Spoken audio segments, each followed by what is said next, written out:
గొర్రె పిల్లవి వాహోత్సవ సమయము వచ్చెను రండి. దేవుని పరిశుద్ధ నామమునకు స్తోత్రం కలుగునుగాక. ప్రభువు నామములో కూడి వచ్చిన దేవుని పిల్లలైన మీ అందరికీ ప్రభు అయిన యేసుక్రీస్తు నామములో శుభములు వందనాలు తెలియచేస్తూ ఉన్నాను.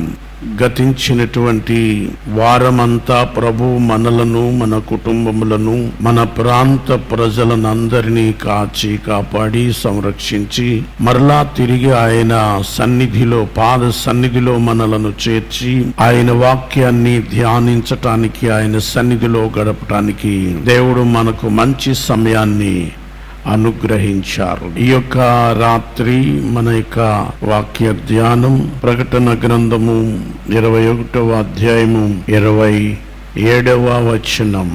గొర్రె పిల్ల జీవ గ్రంథమందు వ్రాయబడిన వారి దానిలో ప్రవేశించుదురు గాని నిషిద్ధమైనదేదైనను అసహ్యమైన దానిని, అబద్ధమైన దానిని జరిగించు వాడెవడైనను దానిలోనికి ప్రవేశింపడు. దానిలోనికి అనగా నిత్య జీవములోనికి ప్రవేశింపడు అని దేవుని యొక్క వాక్యము సెలవిస్తుంది. ప్రియులారా, ఎందుకనగా అబద్ధమైన దానిని, అసహ్యమైన దానిని జరిగించేవాడెవడైనా సరే దేవుని మహిమలో, దేవుని రాజ్యములో, నిత్య జీవములో ప్రవేశింపరని దేవుని యొక్క వాక్యము సెలవిస్తుంది. అసహ్యమైనది పాపము, అబద్ధమైనది సత్యము కానిది.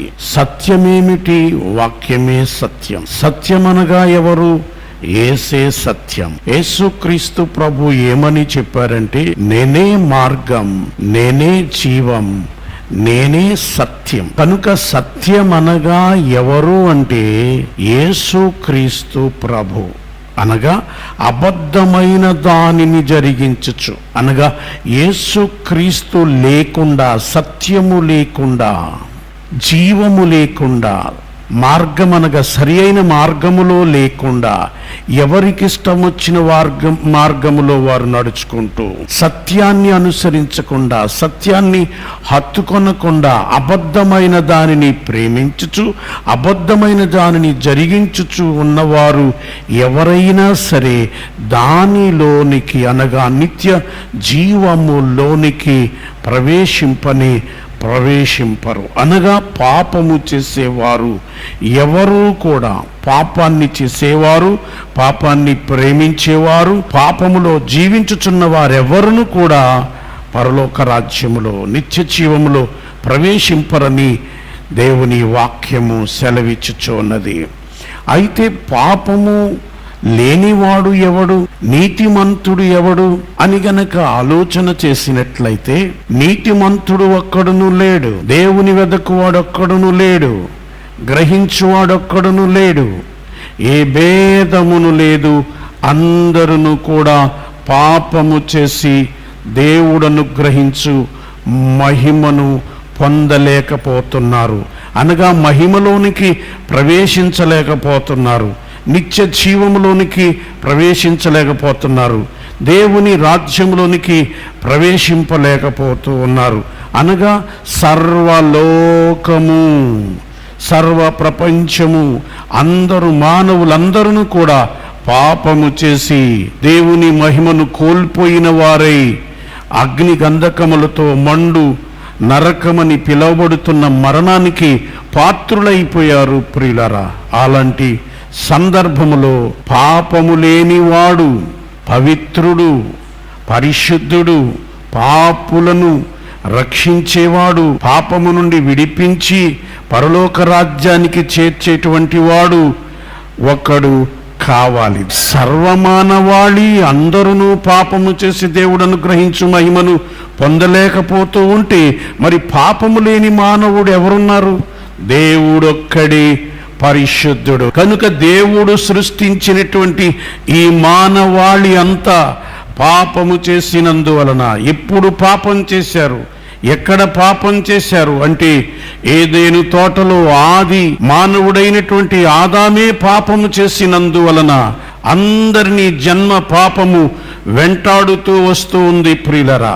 మానవుడు జన్మతః పాపి, అందరూ పాపములోనే పుట్టారు, పాపములోనే పెరుగుతూ ఉన్నారు. గనుక ఇప్పుడు పాపము నుండి విడిపించడానికి అనగా మన జన్మ పాపమును కర్మ పాపమును కూడా తీసివేసి ఎత్తివేసి, పాపము చేసినందువలన ఆదిలో మానవుడు పాపము చేసినందువలన శాపగ్రస్తుడై దేవుని సన్నిధిలో నుంచి వెలివేయబడ్డాడు. గనుక ఆ శాపాన్ని కూడా తొలగించి ఇప్పుడు పరిశుద్ధులనుగా చేసి పరలోక రాజ్యములో ప్రవేశింపచేయటానికి దేవుడే దిగి రావలసి వచ్చింది. తాను సృష్టించినటువంటి మానవాళినందరినీ ఆయన లేకుండా సమస్తమును ఆయన మూలముగా కలిగెను, ఆయన లేకుండా ఏమీ కలుగలేదు. అనగా ఆదిలో సృష్టి జరుగుతున్నప్పుడు సమస్తమైన సృష్టి కూడా ఆయన మూలంగానే కలిగింది, ఆయన లేకుండా ఏదీ కలుగలేదు. అనగా ఆయన అనే చోట యేసు అని మనము అర్థం చేసుకోవాలి. కనుక ఆ సృష్టిని చేసిన దేవుడే ఇప్పుడు నరులను రక్షించటానికి నరావతారమెత్తి మనుష్యులను రక్షించటానికి మనుష్యుని పోలికనిగా పుట్టి మనుష్య కుమారుడుగా జీవించి మనుష్యుల పాపములను దోషములను పరిహరించి వారిని పవిత్రులనుగా చేసి పరిశుద్ధ లోకములోనికి పరలోక రాజ్యములోనికి దేవుని మహిమలోనికి తీసుకొని వెళ్ళడానికి ఆయనే రావలసి వచ్చింది ప్రియులరా. కారణం ఏమిటంటే ఆయన రాకుండా ఏ మానవుడు, ఏ పాపి అయిన మానవుడు ఏ పాపిని రక్షించలేడు. పాపిని రక్షించాలంటే పరిశుద్ధుడే రావాలి. ఎవరైతే మనలను కలుగ చేశారో ఆయనే మనలను విడిపించటానికి రావలసి వచ్చింది ప్రియులరా. ఆ దినములలో ఆ దేవాది దేవుడు మనుష్యుడుగా మనుష్యుడి పోలికగా పుట్టి ఈ లోకానికి వచ్చుచున్న ఆ దినములలో జరిగినటువంటి సంభవం ఏమిటంటే లూకా వ్రాసినటువంటి సువార్త 2వ అధ్యాయము 1వ వచనం నుంచి మనము చూచినట్లయితే ఆ దినములలో అనగా 2020 సంవత్సరాల క్రిందట యేసుక్రీస్తు ప్రభు ఈ లోకములోనికి వచ్చిన ఆ దినములలో సర్వలోకమునకు ప్రజాసంఖ్య వ్రాయవలనని కైసరు ఐగుస్తు వలన ఆజ్ఞ జారీ అయింది. ఆ కైసరును ప్రేరేపించి ఆ ఏర్పాటు చేసింది ఎవరంటే దేవాది దేవుడు. ఎందుకో తెలిసిన సర్వలోకమును రక్షించటానికి, సర్వలోక పాపములను కూడా మోసుకొని పోయే దేవుని గొర్రె పిల్లగా వచ్చుచున్నటువంటి యేసు క్రీస్తు ప్రభు ఈ లోకములోనికి వచ్చుచున్నటువంటి ఆ దినాల్లో సర్వలోకమునకు ప్రజాసంఖ్య వ్రాయవలనని ఆజ్ఞ అయింది. ఎందుకో తెలిసిన ఆయన ఏ ఒక్కరికో కాదు, సర్వలోక రక్షకుడు. ఆయన లోక రక్షకుడు.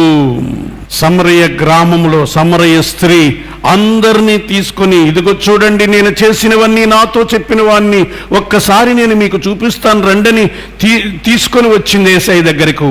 వారు యేసయ్యను చూచి యేసు మాటలు విని వారు ఏమన్నారో తెలిసిన, నీ మాటలను బట్టి కాక, నీవు పిలిచిన దానిని బట్టి కాక, మా అంతట మేమే ఈయన మాటలను విని ఈయనని చూచి ఈయన నిజముగా లోక రక్షకుడని మేము నమ్ముతున్నాము అన్నారు. ప్రియులరా, యేసు దగ్గరకు రాని వారెవరైనా సరే, యేసును తెలుసుకోని వారెవరైనా సరే, యేసు క్రీస్తు దగ్గరకు రాకుండా దూరంగా ఉండి ఆలోచించే వారికి ఆయన లోకరక్షకుడని అర్థం కాదు. గాని ఎవరైతే ఆయన దగ్గరకు వస్తారో వారందరూ యేసు లోక రక్షకుడని నమ్ముతారు, ఒప్పుకుంటారు, అంగీకరిస్తారు, దేవుని రాజ్యమునకు హక్కుదారులవుతారు. ప్రియులరా, ఆ రోజున సమరయ స్త్రీ చెప్పింది, వారు వచ్చారు. కనుక ఈ రాత్రి ఈ మాటలు వింటున్న మనము కూడా యేసును గురించి చెప్పాలి.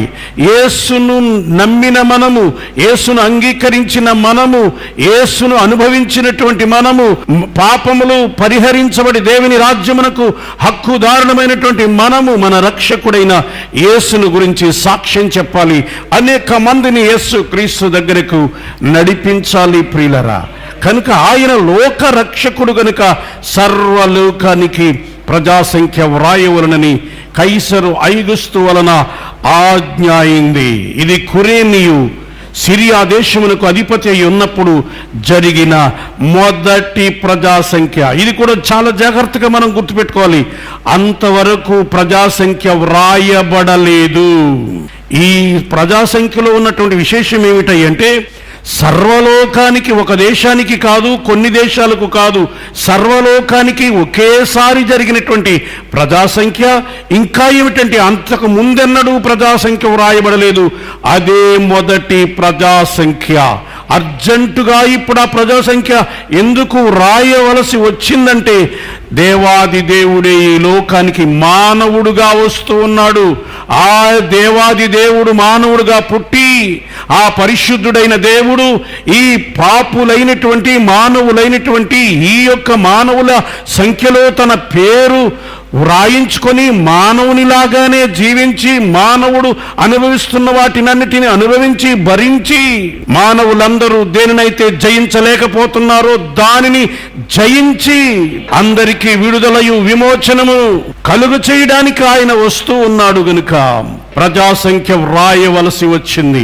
అది పరిశుద్ధాత్మ దేవుని యొక్క కార్యం ప్రియులరా, తండ్రి అయిన దేవుని యొక్క కార్యం ప్రియులరా. సర్వలోకానికి ప్రజాసంఖ్య వ్రాయబడింది. అది మొదటి ప్రజాసంఖ్య. ఆ ప్రజాసంఖ్య ఇంకా ఎలాంటిదంటో తెలుసిన, అందరూ ఆ ప్రజాసంఖ్యలో వ్రాయబడుటకు తమ తమ పట్టణములకు వెళ్ళిరి. ఇప్పుడు జరుగుతున్నట్లుగా మన ఇండ్లకు వచ్చి ప్రజాసంఖ్య మన పేర్లు రాసుకునేటట్టుగా కాదు.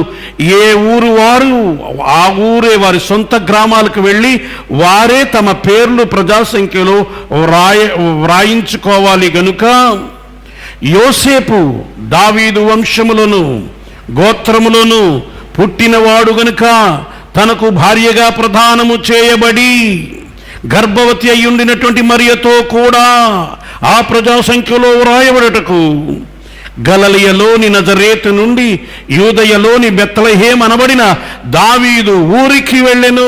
ఇది చాలా గొప్ప విషయం ప్రియులరా.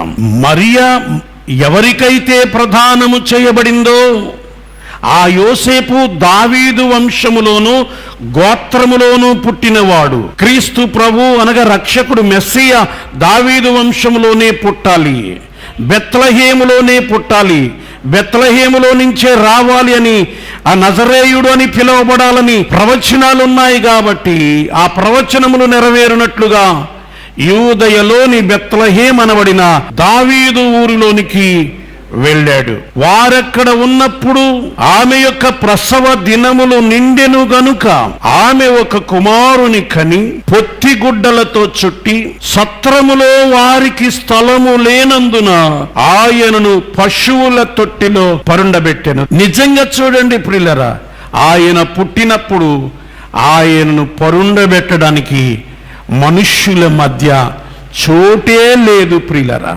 ఎందుకు? అంత ప్రతి ఒక్కరి హృదయం, ప్రతి ఒక్కరూ పాపముతో నిండి ఉన్నారు గనుక ఈ పరిశుద్ధుడైనటువంటి దేవుడు ఈ పరమ పవిత్రుడిని పండుకుండబెట్టడానికి ఏ పవిత్రమైన స్థలము కనబడలేదని మనము గ్రహించాలి. ఎవ్వరూ యేసయ్యకు చోటు ఇయ్యలేదు. ఆఖరి అందరూ సత్రములో ఉన్నారు. సత్రంలో అందరికీ చోటు ఉంటుంది, కానీ సత్రములో యేసయ్యకు స్థలము దొరకలేదు. కనుక పశువుల తొట్టిలో ఆయనను పరుండబెట్టాడు. మానవుని యొక్క హృదయాల్లో యేసుకు చోటు దొరకలేదు, కానీ పశువుల తొట్టిలో పరుండబెట్టాడు. ఎంత రోత, ఎలాంటి పరిస్థితుల్లో అయినా సరే యేసయ్యను అక్కడ పరుండబెట్టినప్పుడు వెంటనే పరలోకమే అక్కడికి దిగి వచ్చేసింది ప్రియులారా. పరలోక దూతలు దిగి వచ్చి అక్కడ యేసుక్రీస్తును గురించి పాటలు పాడుతున్నట్లుగా మనము చూడగలుగుతాం ప్రియులరా. కనుక ఈ రాత్రి కాలంలో మనము గ్రహించవలసింది ఏంటంటే, ఎవరైతే యేసుకు చోటిస్తారో, ఎలాంటి పశువుల తొట్టి ఎంత భయంకరమైన రోత హృదయంలోనైనా సరే యేసుకు చోటిస్తారో ఆ హృదయము వెలుగుతో నింపబడుతుంది, మహిమతో నింపబడుతుంది.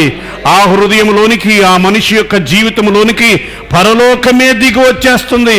ఆ వ్యక్తిలో పరలోక రాజ్యము స్థాపించబడుతుంది. నీ హృదయాన్ని యేసు కొరకు తెరిస్తే పరలోకం నీలోనికి వస్తుంది.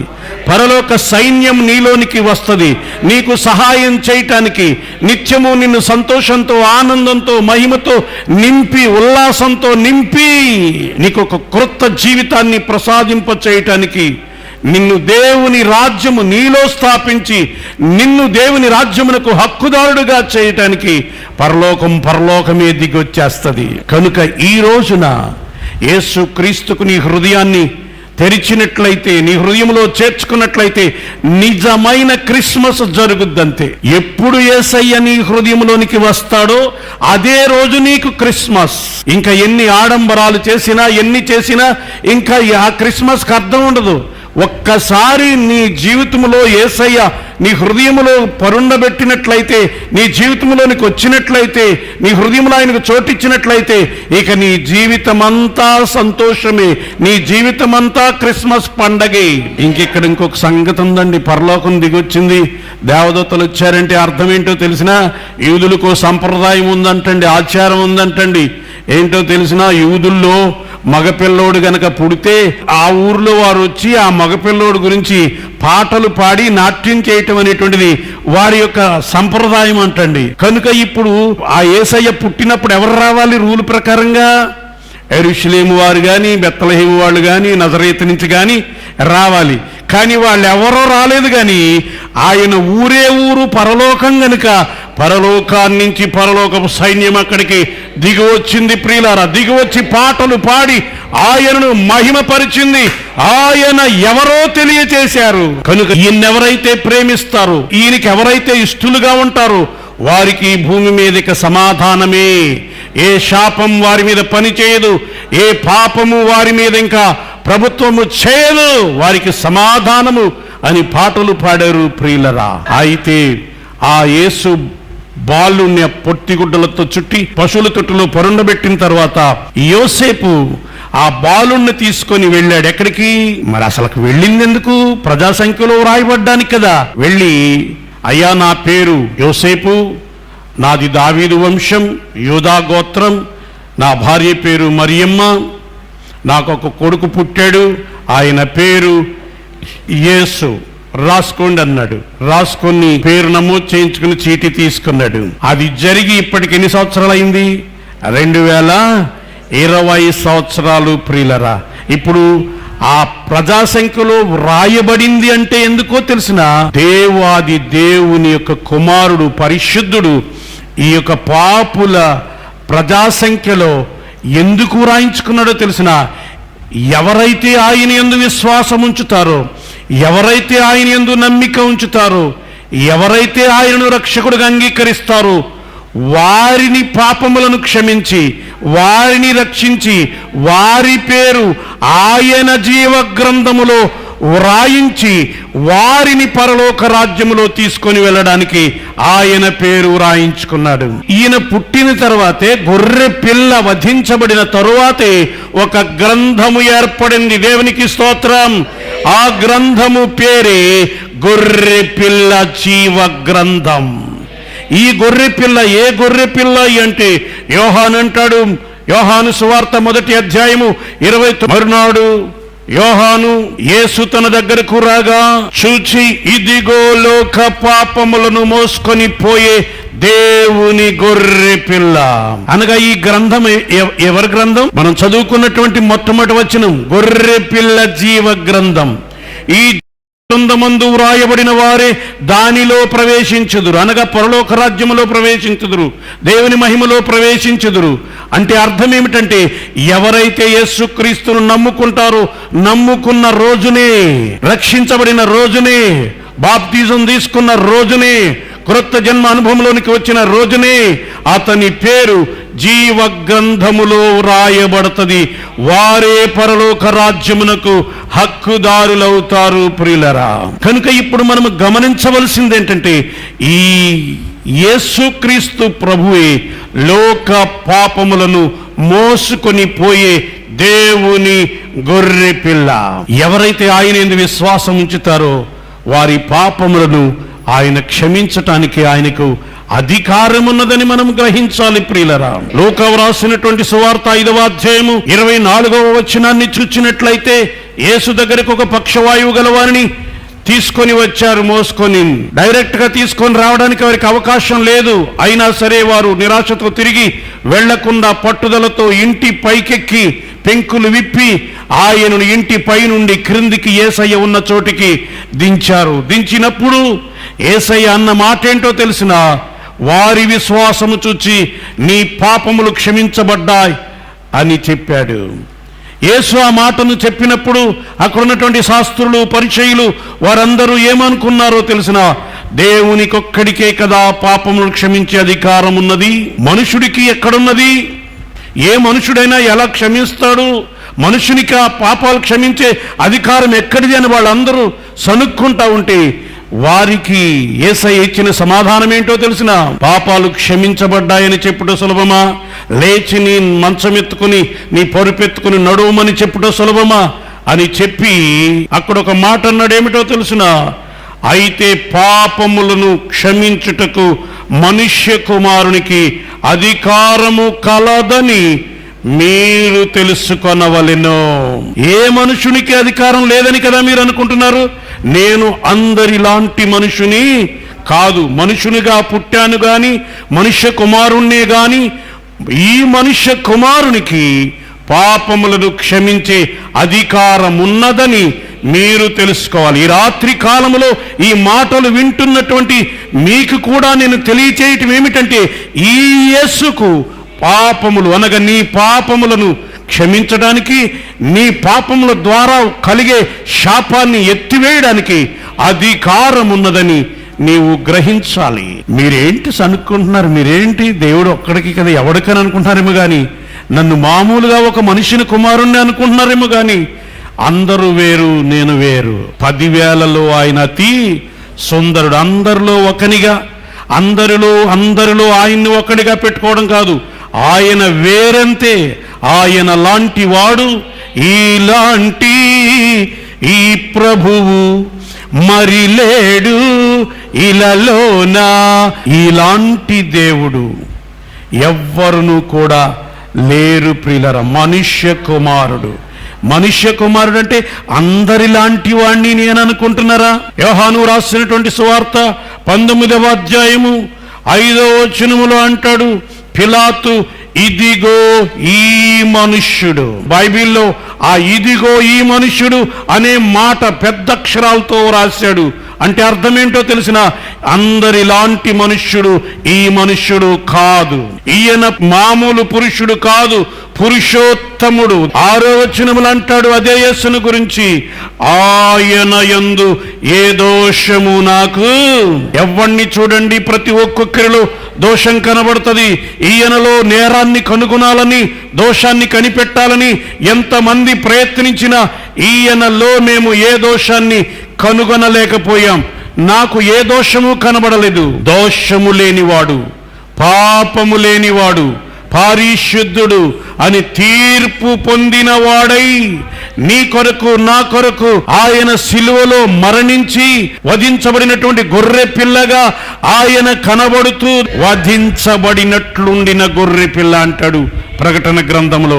కనబడుతూ ఈ గొర్రె పిల్లను ఎవరైతే ఆశ్రయిస్తారో, ఈ గొర్రె పిల్ల మీద ఎవరైతే ఆనుకుంటారో, ఈ గొర్రె పిల్ల రక్తములో ఎవరైతే తమ యొక్క వస్త్రములను ఉతుక్కొని తెలుపు చేసుకుంటారో, ఎందరైతే గొర్రె పిల్ల రక్తములో వారు కడుక్కుని వారి పాపాలన్నీ కడుక్కుని విమోచించబడతారో, వారి పేర్లు గొర్రె పిల్ల జీవ గ్రంథములో వ్రాయబడతాయి. ఈ రోజున మన అతిశయం, మన ఆనందం, మన ధైర్యం, మన నిరీక్షణ, మన విశ్వాసం ఏమిటంటే మన పేర్లు జీవ గ్రంథములో ఉన్నాయి. ఎంత భక్తి చేసినా, ఎన్ని పుణ్య కార్యాలు, ధర్మ కార్యాలు ఎన్ని చేసినా, ఎన్ని యాత్రలు చేసినా, యాగాలు చేసినా, ఈ గొర్రె పిల్ల జీవ గ్రంథమందు నీ పేరు గనుక లిఖించబడకపోతే, వ్రాయబడకపోతే నీవు దానిలో ప్రవేశించటానికి వీల్లేదు.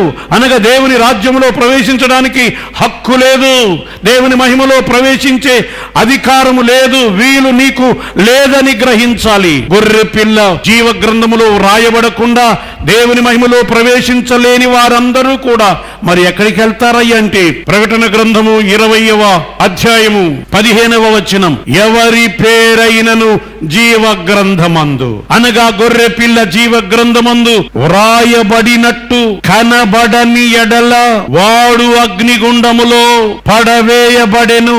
అది ఇంకా జరగబోయే ప్రత్యక్షత.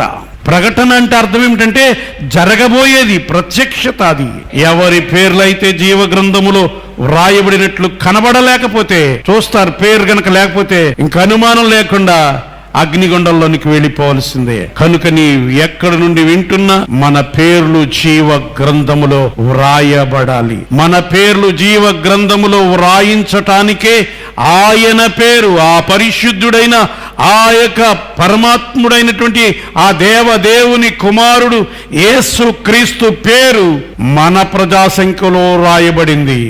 ఎందుకో తెలిసిన, మనలను ఆయన జీవ గ్రంథములో మన పేర్లు రాయించటానికి. మానవుల యొక్క జాబితాలో ఆయన ఎందుకు రాయించుకున్నాడంటే, ఏ మానవుడైనా ఏ నరుడైనా సరే వారు వీరని తేడా లేకుండా, ఏ భేదము లేకుండా ఎవరైతే ఆయన యందు విశ్వాసం ఉంచుతారో, ఎవరైతే ఆయనను దేవుడని రక్షకుడని నోటితో ఒప్పుకుంటారో వారి పేర్లు జీవ గ్రంథములో వ్రాయించటానికి ప్రజాసంఖ్యలో ఆయన పేరు లిఖించబడ్డది. అదంతా దేవుని యొక్క ప్రణాళిక ప్రియులరా. ఆయన ఎందుకు ఈ ప్రజా సంఖ్యలో ఆయన పేరు వ్రాయబడిందంటే, నిన్ను నన్ను విమోచించి ఆయన జీవ గ్రంథంలో మన పేర్లు వ్రాయించడానికి ఆయన ఈ లోకంలోనికి వచ్చాడు. ప్రియులరా, ఈ రోజున మనం ప్రభువులోనికి వచ్చామంటే ఒక ప్రణాళిక ప్రకారంగా మనం దేవుని దగ్గరికి వచ్చాం. కనుక యేసును గురించి అన్నీ తెలియచేసి నక్షత్రం చెప్పింది, దూతలు చెప్పారు, గొల్లలు చెప్పారు, ఇలాగ అందరూ సాక్ష్యం చెప్పారు. కనుక మనం కూడా అలాగున యేసుక్రీస్తుకు సాక్షులుగా ఉండాలి. ముఖ్యంగా గమనించవలసింది ఏంటంటే, ఈ గొర్రె పిల్ల జీవ గ్రంథమందు పేరు వ్రాయబడాలి. ఈ రాత్రి ఎక్కడ నుండి ఈ మాటలు నీవు వింటున్నా నీవు ఆలోచించుకోవాల్సిన మాట ఏంటంటే, నా పేరు జీవ గ్రంథంలో ఉందా? జీవ గ్రంథం అంటే ఏంటనుకున్నావు?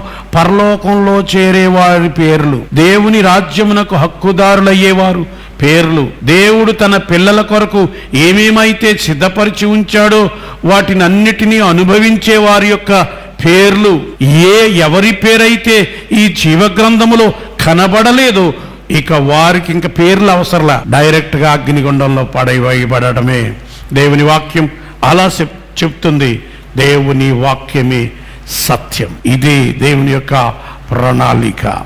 ఈ ప్రణాళిక అందరికీ వివరించి అనేకులను ప్రభు దగ్గరకు నడిపించాలి. ఇదే మనకు దేవుడు అప్పగించిన బాధ్యత. దేవుడు అలాంటి కృపను, ధన్యతను దేవుడు మనందరికీ దయచేయును గాక. పరిశుద్ధుడా మా తండ్రి, విత్తబడిన వాక్యాన్ని మా వినికిడిలో దీవించిన ఆయన యేసుక్రీస్తు పరిశుద్ధ నామములో ప్రార్థన చేస్తున్నాను తండ్రి. ఆమేన్.